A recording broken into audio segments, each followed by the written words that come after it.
Ya. Lo que estaba diciendo era lo siguiente, ahí está el concepto, te das cuenta, rapidez constante, entonces, el movimiento rectilíneo porque es línea recta y además la rapidez constante tiene un MRU. Entonces, esta es la interacción entre dos movimientos. Un movimiento de caída libre, un movimiento uniformemente acelerado y un movimiento rectilíneo uniforme de 1,20 metros partido por segundo. Eso es su velocidad. Si usted quiere dejar caer el huevo sobre la cabeza de su querido profesor, letra A, ¿a qué distancia del pie del edificio deberá estar ubicado el profesor cuando usted suelta el huevo? Entonces lo que me están pidiendo es esta distancia que está en verde, la posición inicial. ¿Ya? ¿Con qué velocidad llega el huevo a la cabeza de su profesor? Suponga que el huevo está en caída libre. Considera los gráficos de IT, obviamente para el huevo, XT para el profesor, velocidad, aceleración para ambos móviles. Entonces, acá tenemos dos objetos, un objeto que cae en la vertical y otro objeto, ¿cierto?, que se acerca al origen, porque el cero lo ubiqué aquí a la entrada de la mampara del edificio y lo hace con movimiento rectilíneo uniforme. Entonces yo no puedo decir, mire, la altura final del huevo tiene que ser igual a la posición final del profesor, al XF del profesor, porque se están moviendo en forma simultánea. Pero sí puedo suponer lo siguiente, el tiempo que me demora el huevo en recorrer este espacio físico hasta ese punto, que es la cabeza de su profesor, tiene que ser equivalente al tiempo que demora en recorrer esa distancia, que no la conozco, con esa velocidad que es negativa porque se viene acercando al origen. Porque tengo una cierta es simultáneo, pero tengo dos objetos que se mueven en dimensiones distintas, lo mismo que pasó con el problema anterior. Entonces, para eso, vamos a ir a buscar la resolución.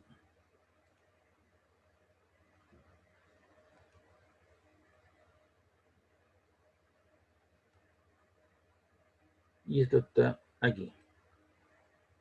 En algún momento yo pregunté esto en una prueba.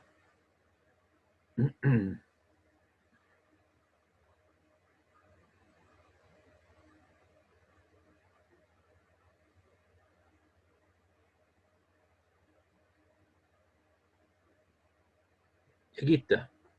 Entonces nuestra hipótesis de trabajo es el siguiente. El tiempo que demora el huevo en recorrer 44,2 metros es igual al tiempo que demora el profesor en recorrer esa distancia. ¿De dónde usted obtiene los 44,2? Haga la diferencia entre los 46, que es el total, y réstele 1,8. A ver cuánto le queda. 46 menos 1,8. ¿Cuánto le queda?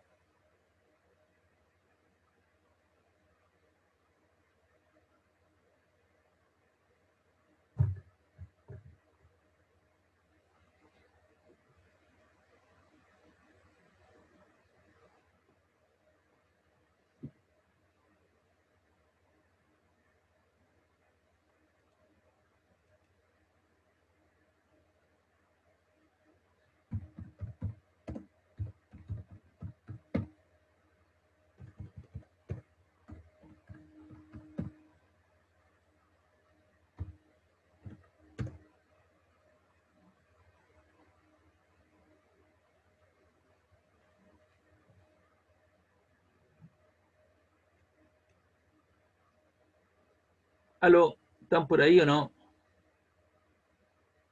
Se acaba de salir uno. Profe, a la Coti le cortaron la luz. ¿Ah? Que a la Coti le cortaron la luz a la niña que acaba de salir.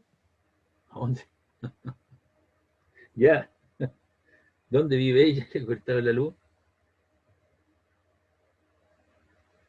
Se cortó en el sector donde vive, ¿cierto? Sí, pues. Rancagua, yo creo. ¿Ah? Vive en Rancagua, profe. En Rancagua. Sí. Oh, ya. Bueno, chiquillos. Los 44,2 es la diferencia, ¿cierto? Los 46, réstale 1,8. ¿Cuánto te queda? Te queda 44,2, ¿verdad? Que es el espacio físico. Ahí está Constanza, ahí llegó.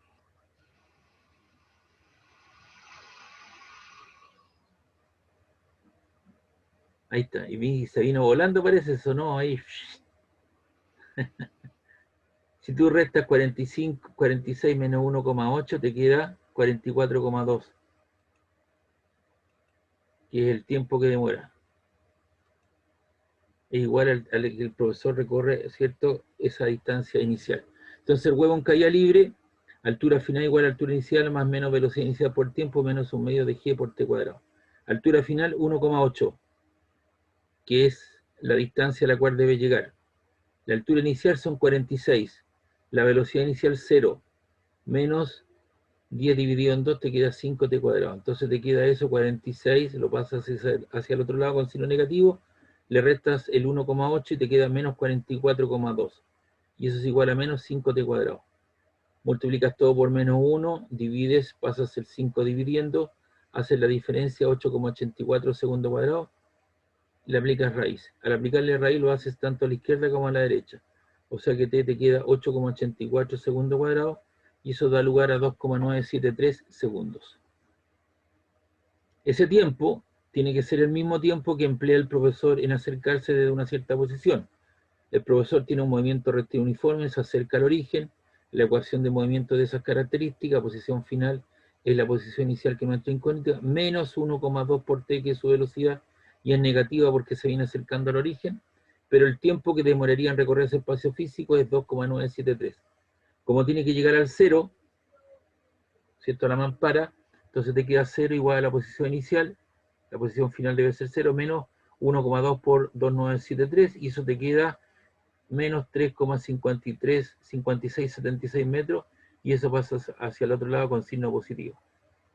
Y ahí estaría entonces la posición inicial, o sea, el profesor, dadas las características del problema, debería estar aproximadamente a 3,6 metros de distancia para que el huevo impacte en su cabeza.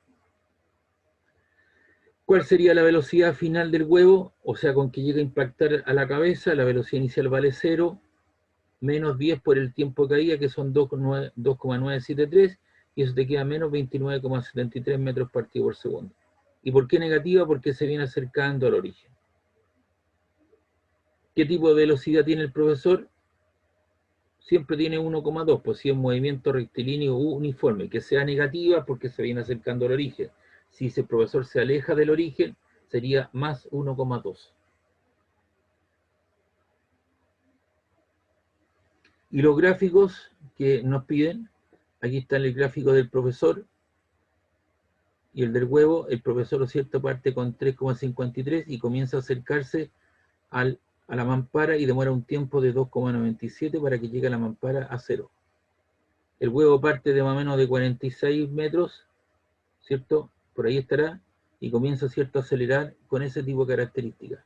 Y demora un tiempo de 2,997, ¿cierto?, segundos para llegar a una posición de 1,8 metros, que es la cabeza de su profesor.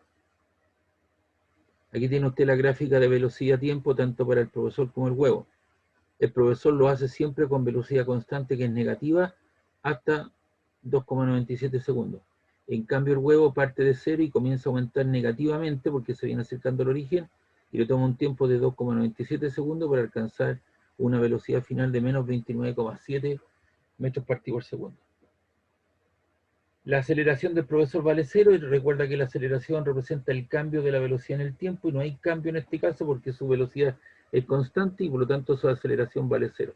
En cambio, el huevo viaja en la vertical con una aceleración que es la aceleración de gravedad, y esa aceleración de gravedad vale menos 10 metros segundo cuadrado, y lo hacemos hasta 2,97 segundos. Y ahí estarían entonces los gráficos en cuestión. ¿Preguntas, dudas de este problema? No, profe, ninguna. Ya, vamos a hacer ese problema.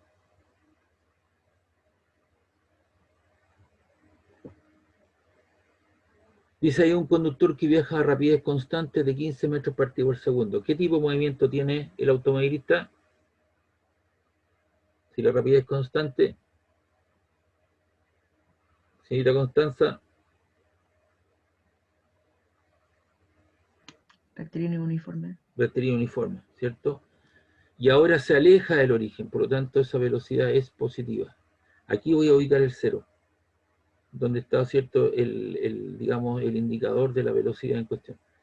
Pasa por un cruce escolar, ese es el cruce escolar, cuyo límite es de velocidad de 10 metros partido por segundo. Y como él viene con 15, 15, 15, 15, 15, 15, 15, 15, y así que en forma eterna, ¿cierto?, lo detecta el policía y sale en su persecución desde 0, con velocidad inicial 0 porque estaba detenido, pero acelerando a razón de 3 metros partido por segundo cuadrado. Recuerda que la aceleración es la variación de la velocidad de 3 metros partido por segundo en cada segundo. Al próximo segundo, si el primer segundo serán 3, el otro serán 6 metros partido por segundo, su velocidad final será de 9, 12 metros, 15 metros partido por segundo para que le dé alcance.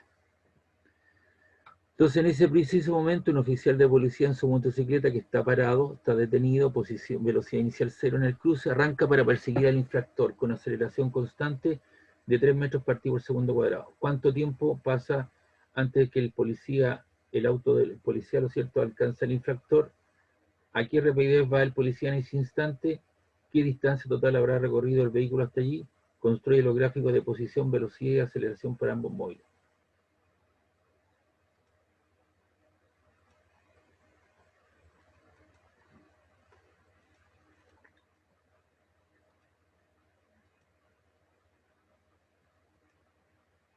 Vamos a la autocorrección. Ahí está solución. El policía alcanza al conductor. Estoy suponiendo una hipótesis de trabajo también, igual que en todos los casos, le llamo asterisco. Las posiciones finales de ambos móviles son iguales.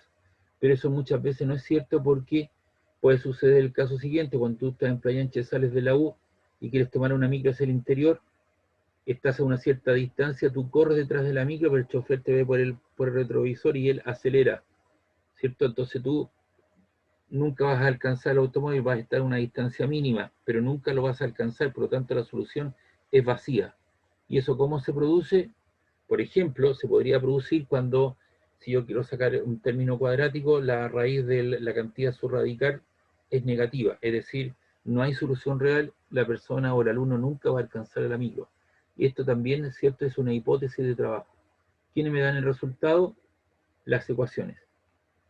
Policía, posición final policía, posición inicial más la velocidad inicial por el tiempo, más un medio de la aceleración de policía por el tiempo al cuadrado. Positivo, acelera positivo. Posición inicial 0, velocidad inicial 0 parte el reposo, se te queda un medio de 3 por tiempo al cuadrado. La mitad de 3 es 1,5 t cuadrado. El conductor en todo caso lo hace, todo este término desaparece, un medio de a por t cuadrado y te queda la ecuación de una línea recta.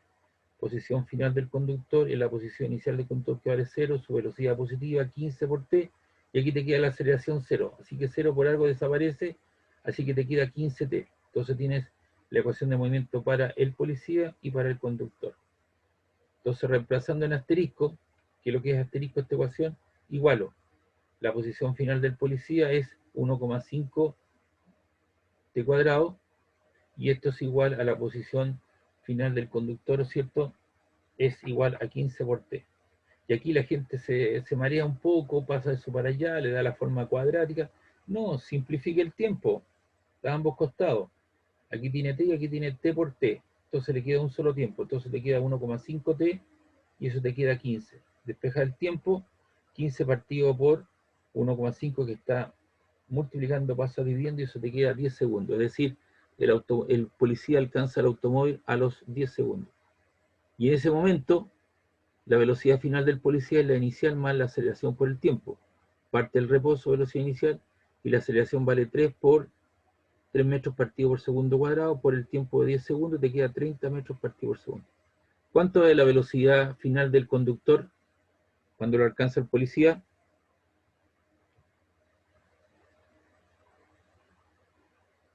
¿Qué tipo de movimiento tiene el conductor?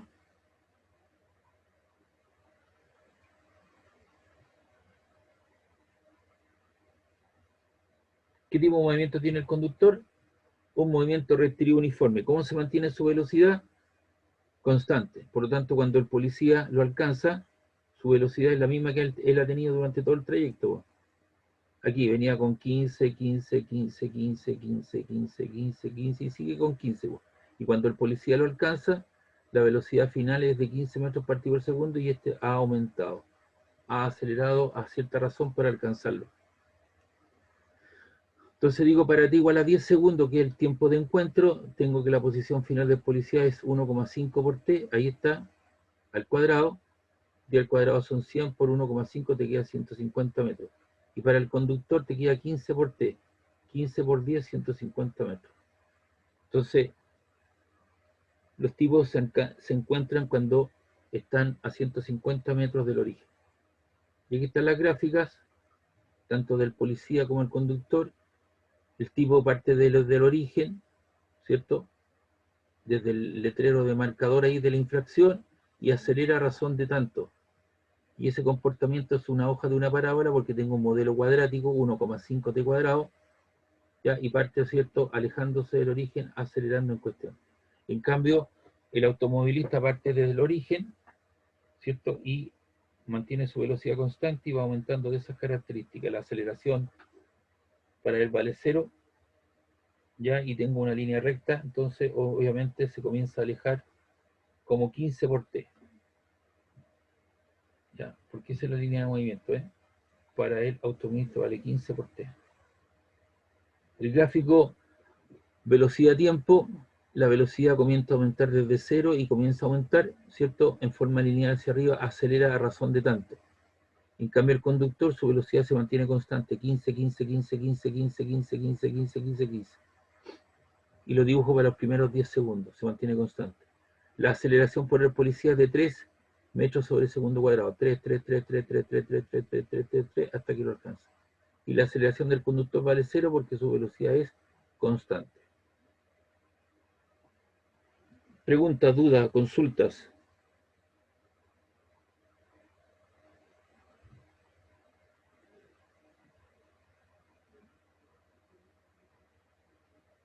¿Aló? ¿Consultas? ¿Preguntas? No. Ya.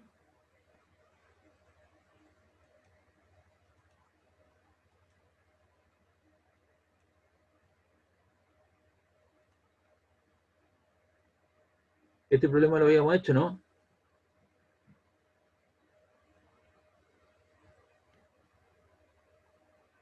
Sí, profe, ese sí lo hicimos.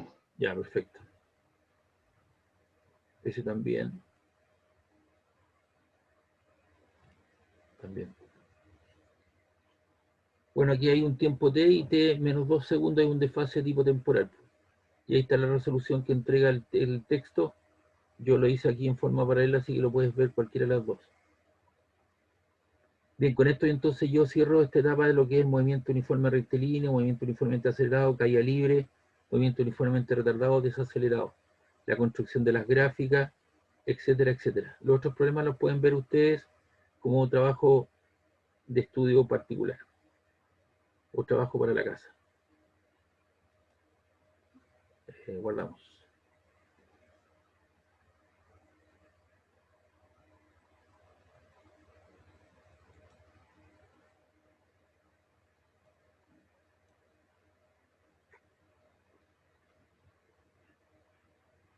Me van a disculpar, pero esto tengo que hacerlo ahora, si no después se me olvida colocar en las claves. Y si no lo hago, les voy a mandar un video que no corresponde a ustedes.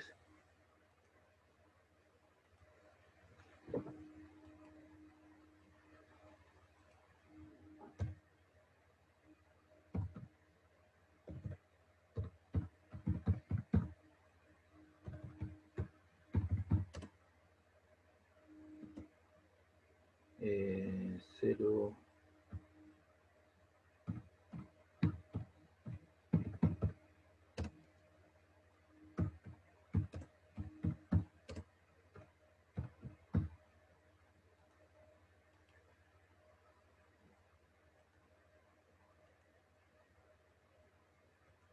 Ya. Y aquí yo creo que se está generando, no sé.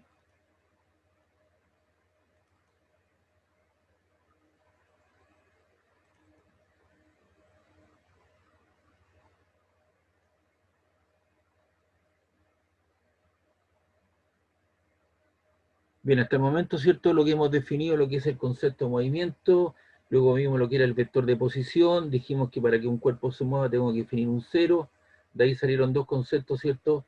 Que es la trayectoria y el desplazamiento.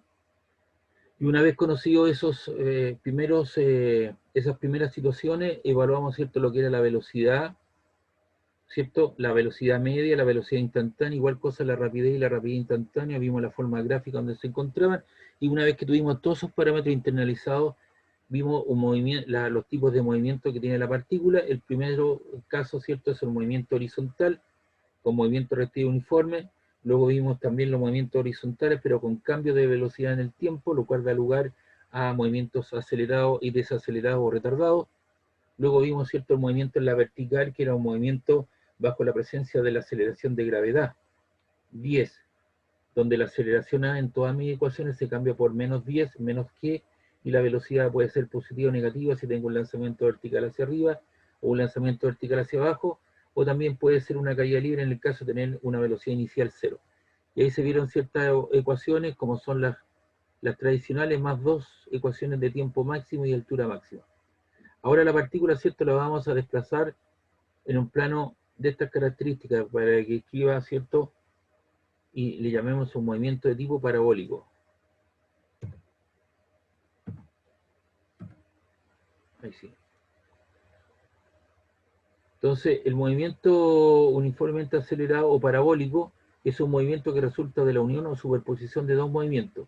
Uno en el eje X, que es un movimiento rectilíneo uniforme con aceleración cero, y un movimiento en la vertical con un movimiento uniformemente variado bajo la presencia de G con a su I igual a menos GJ. Entonces, el resultado de la superposición de dos tipos de movimiento nos va a dar lugar, ¿cierto?, a un movimiento de tipo parabólico. Y para eso vamos a suponer nula la resistencia del aire al movimiento de los cuerpos. Y ese movimiento parabólico tiene esas características, una parábola. Una parábola que tiene un semieje mayor, menor y que está desfasada. ¿Ya?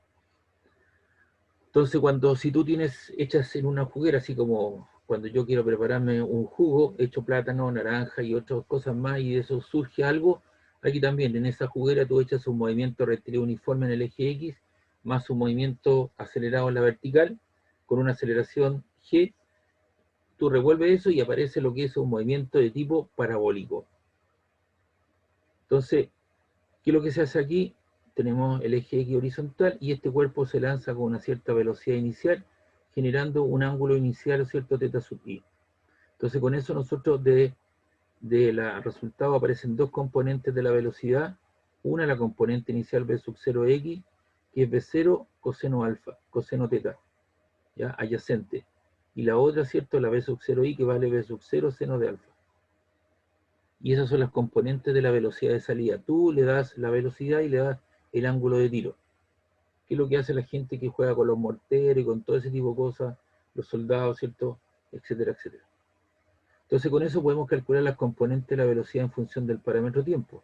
De acuerdo a las condiciones iniciales, tenemos que la velocidad final es igual a la velocidad inicial más la aceleración a x por el tiempo t, pero la aceleración horizontal vale 0, así que te queda que la velocidad final es igual a la velocidad inicial de salida, y eso se mantiene constante, ¿ya? En cambio, en el eje vertical, tú tienes que la velocidad final es la velocidad inicial, la componente, más la aceleración vertical por t, pero la aceleración vertical es menos g, así que te queda la velocidad final igual a la velocidad inicial menos g por t. Por lo tanto, la componente de la velocidad en cualquier instante de tiempo depende igual a b sub 0 coseno del ángulo de salida. Depende del ángulo de salida y del ángulo que tú le des. En cambio, en el eje vertical, la componente vertical vale b0 seno alfa, que es b sub 0i menos g por t. Y si uno quiere calcular la magnitud o módulo, ¿cierto?, en cualquier instante de tiempo, lo que hace es la magnitud o módulo es la raíz cuadrada de las dos componentes de la velocidad al cuadrado. Y si uno quiere la dirección del vector de velocidad, dice alfa, no le puse el ángulo teta, porque obviamente ese es el ángulo con el cual sale. Le puse un ángulo alfa, eso es tangente a la menos 1 de la componente vertical partido por la componente horizontal. Es decir, estamos tratando los vectores como, o sea, la velocidad como un vector. Si uno quiere calcular la posición de la partícula en cualquier instante de tiempo, nosotros sabemos que la posición final es igual a la posición inicial más la velocidad por el tiempo a lo largo del eje X más un medio de la aceleración por el tiempo al cuadrado. Pero este A sub X vale 0, así que todo este término desaparece. Así que te queda la posición final es igual a la posición inicial más B sub 0 X por T más un medio, todo eso desapareció. Y la posición final entonces queda expresada de esa manera. Las condiciones de iniciales dice parten desde la posición inicial 0 y B sub 0x vale B0 coseno alfa.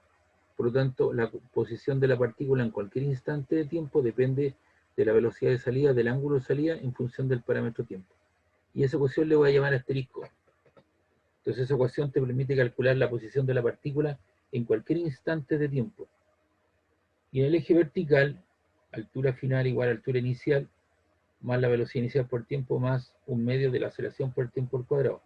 Pero la aceleración vertical ahora vale menos g. Así que te queda la altura final es igual a la altura inicial más la velocidad inicial por tiempo, menos g, ¿cierto? Hay un menos g, lo pongo adelante, un medio de g por t cuadrado. Entonces, de acuerdo a las condiciones del problema, la altura inicial vale 0 y la velocidad inicial vale b0 seno alfa a lo largo del eje X. Así que te queda la altura final es igual a la altura inicial más la velocidad inicial por el seno del ángulo de salida por t, menos un medio de g por t cuadrado, le llamo la ecuación 2.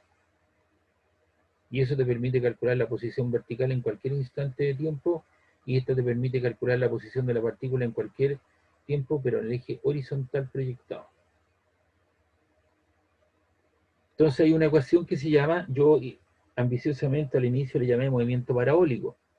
Entonces de esta ecuación asterisco yo voy a reemplazar y voy a despejar el tiempo. B0 coseno alfa está multiplicando el tiempo, pasa dividiendo, así que te queda la posición final igual a B0 coseno alfa. Y eso lo voy a reemplazar en la ecuación 2 asterisco, que dice altura final igual a altura inicial más B0 seno alfa por T. Esto es el tiempo, y el tiempo te queda eso. XF menos dividido por B sub 0 coseno de teta menos un medio de G por, ¿cierto?, el tiempo al cuadrado. La posición final partido por B0 coseno de teta, ¿cierto?, todo eso al cuadrado. Finalmente la posición a lo largo del eje de las X, porque depende del parámetro tiempo, en la relación funcional entre el desplazamiento vertical y horizontal, es la altura inicial más X partido por tangente teta. Se nos va a B sub 0 y te queda seno partido por coseno, que es tangente por X, menos un medio de X cuadrado partido por 2, ¿cierto? 2G partido por B sub 0 cuadrado coseno cuadrado teta. Entonces te queda una ecuación del tipo I de X es la altura inicial más X tangente teta menos G por X cuadrado partido por 2B0 coseno cuadrado de teta en cuestión. Y esa es la ecuación de la trayectoria. De acuerdo a las condiciones iniciales, la altura inicial vale 0, así que te queda, ¿cierto?, X tangente teta menos G por X cuadrado partido por 2B sub 0 cuadrado coseno cuadrado teta. Y es una ecuación que no aparece tiempo, ¿te das cuenta? No aparece tiempo en ninguna parte. Es una ecuación independiente. Las consecuencias es que la altura inicial vale 0, como fue nuestro caso inicial,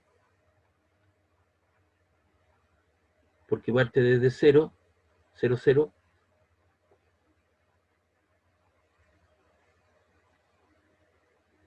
Y es una ecuación independiente del tiempo, y si yo digo que defino A igual a tangente teta y B igual como G partido por 2B0 cuadrado coseno cuadrado teta, eso te queda una ecuación del tipo I de X, A por X, ¿ya?, menos B por X cuadrado. Y esa es la ecuación de una parábola con ejes A y B.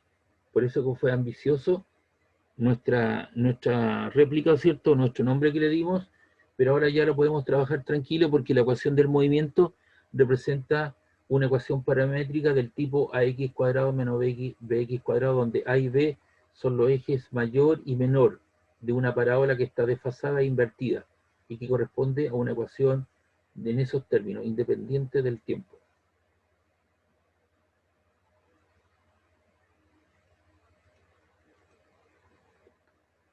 Casos especiales. ¿Qué sucede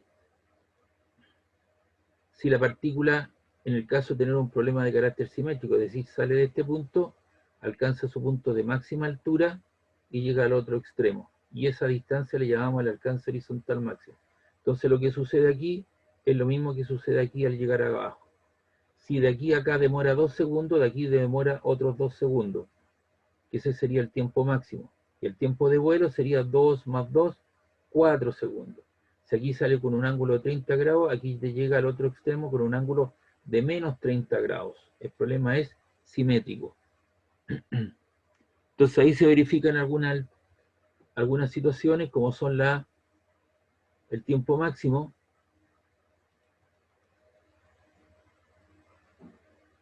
de la ecuación BI igual a B sub 0 I menos G por T, digo, pero la velocidad inicial porque ya no sigue subiendo, la velocidad final a lo largo del eje Y ya vale 0 porque ya no sigue subiendo en forma vertical, es decir, la partícula ya no sigue subiendo en forma vertical, verticalmente hablando, 0 igual a B sub 0 seno de teta menos G por T, y de ahí despejo, esto está sumando, pasa al otro lado restando, multiplico por menos 1, y te queda G por T, y ahí tiene usted el tiempo máximo, que depende de la velocidad de salida y del ángulo de salida. B sub 0 seno de teta partido por G. Y esa es la ecuación que demora en alcanzar su punto de máxima altura, que sería ese tiempo. El tiempo que demora en llegar desde aquí hasta ahí. Para la altura máxima, que sería esta situación simétrica, la máxima altura que se alcanza en forma vertical, tenemos que la altura final igual a la altura inicial más B sub 0 seno de T, menos un medio de G por T cuadrado, pero la altura inicial vale 0, así que te queda que la altura máxima es igual a B sub 0 seno de T, ¿cierto? Si le puse etiqueta máxima, tengo que reemplazar el tiempo máximo, menos un medio de G por el tiempo máximo al cuadrado. Y si yo reemplazo el tiempo máximo, te queda altura máxima, vale B0 seno teta, ahí está, por el tiempo máximo, que es esa expresión, menos un medio de G por el tiempo máximo al cuadrado.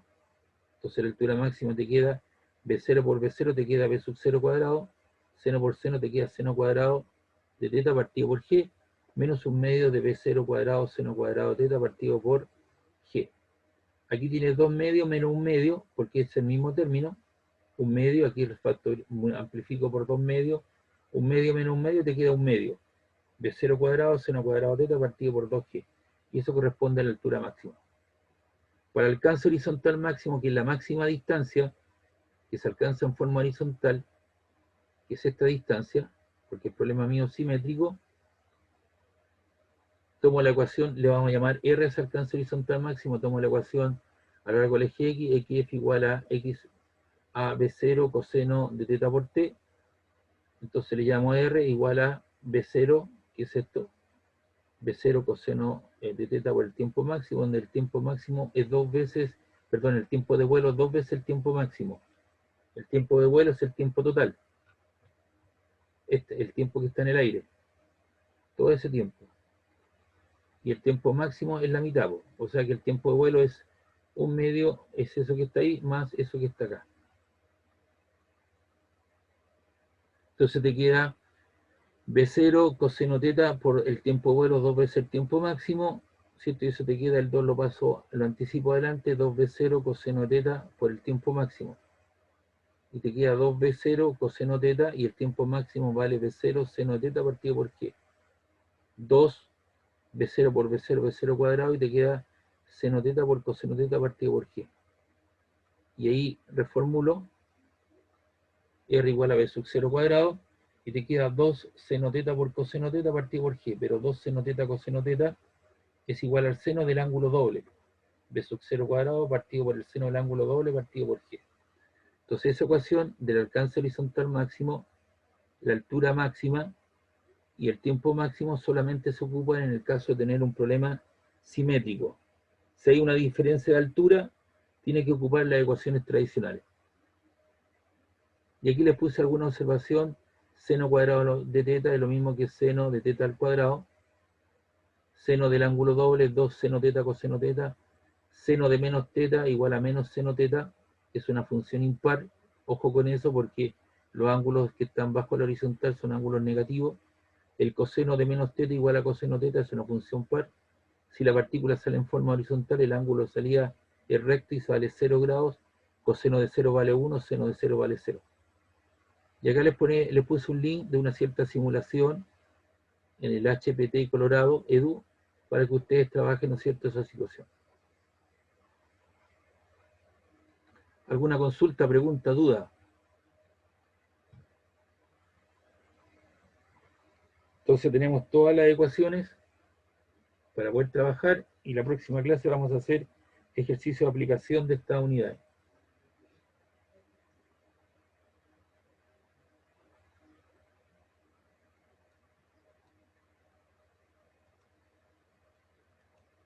Y aquí está la guía de movimiento parabólico.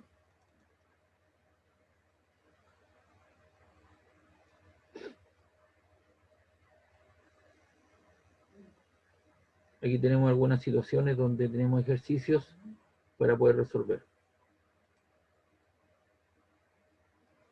¿Ya? Y además de eso les voy a subir o les subí una guía de problemas resueltos de movimiento parabólico. Para que los vean. Ahí tienen algunos ejercicios. Están todos resueltos. ¿Ya? Bien, chicos, yo hoy día llego hasta acá. Posiblemente la recuperación de la clase de este jueves la podemos hacer de tal manera que la podemos hacer la prueba, por ejemplo, un día sábado o un día domingo. ¿Qué les parece? De mi parte no habría ningún problema, profe. Claro, entonces No como sé mis compañeros. somos poquito, entonces suponte tú el día sábado yo preparo una cuestión de Zoom, le explico la prueba y usted la trabaja el día sábado. Y así no perdemos horas de clase, así recuperamos, porque si no tendría que hacerla el día jueves, o el día martes o el día jueves, entonces voy a perder una clase más. Entonces así la recuperamos, le doy seguimiento a las clases y hacemos la prueba un día sábado o un día domingo y los ponemos de acuerdo, ¿les parece?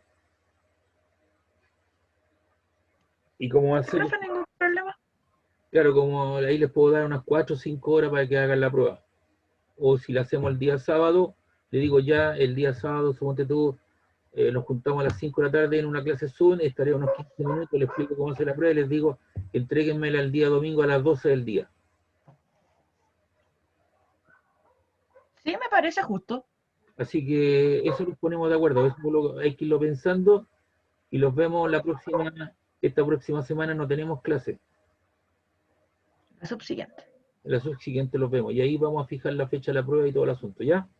Ya, profe. Vean el material que les subí porque les subí todo este movimiento el PPT de movimiento parabólico, PPT de sistemática con una guía de ejercicio resuelto también.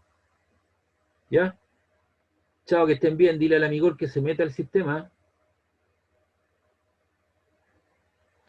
Chao, Ya, profe, chao, gracias. chao, que estén bien.